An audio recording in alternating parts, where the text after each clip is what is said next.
আসসালামু আলাইকুম।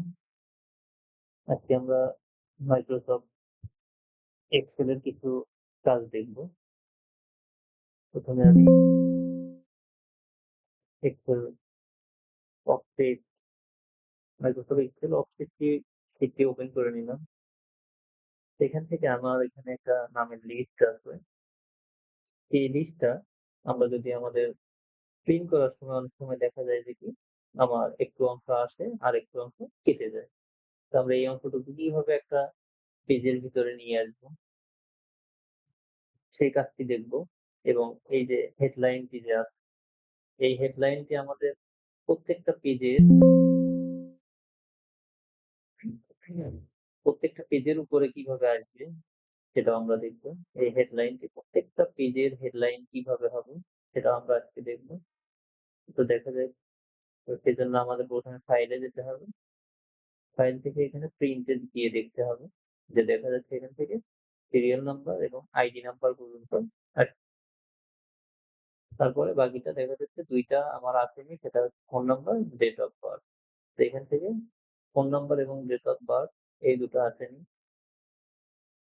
তো এটা আসার জন্য আমাদের যেটা করতে হবে সেটা আমাদেরকে এই ডকুমেন্টটাকে ছোট করে নিতে হবে। সেটা নেওয়ার জন্য আমাদেরকে এখান থেকে পেজ লেআউট এ আসতে হবে। আসার পরে এখানে দেখতে হবে এই যে স্কেল টু ফিট এখান থেকে দেখতে হবে এখানে 100% দেওয়া আছে। এই 100% টাকে আমাদেরকে এখান থেকে কমিয়ে নিতে হবে। কমিয়ে নিলে আমি এখান থেকে 90% দিলাম। তবু এই যে এখানে রেখা দিয়ে দেখাচ্ছে যে আমার পেজে কতটুকু আরো বাকি আছে। দেখা যাচ্ছে আরো একটা ডেট অফ বার্থ তা আসেনি। এজন্য আমাকে আরো একটু ছোট করতে হবে।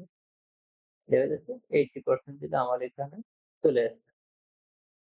80% দিলে এখন যদি আমি এখানে প্রিন্টে যাই, তখন দেখা যাচ্ছে যে হ্যাঁ, পেজের ভিতর চলে আসছে। তো আমার এখানে ২ টা পেজ আছে।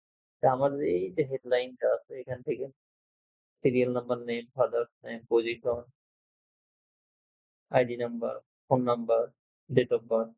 তো আমার এখানে পরের পেজটাতেও যেন এই হেডলাইনটা এখানে আসে, সেজন্য আমাদের যেটা করতে হবে, সেজন্য করতে হবে কি? আমাদের এখান থেকে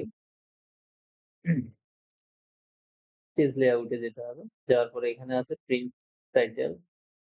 তো প্রিন্ট টাইটেল এ যাবো। যাওয়ার পরে এখান থেকে আমরা যেটাকে আমরা হেডলাইন করতে যাচ্ছি সেটা এখান থেকে দিতে হবে। সেটা হচ্ছে রোজ টু রিপিট এট টপ।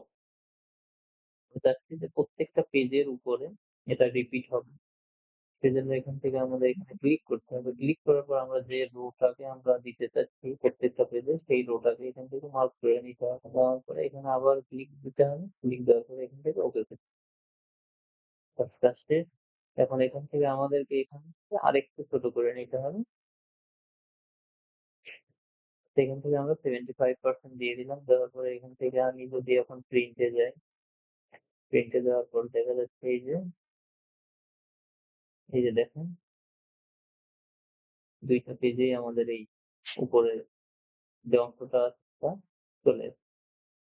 আমরা যদি এখান থেকে এখন প্রিন্ট করি, প্রিন্ট হয়ে যাবে।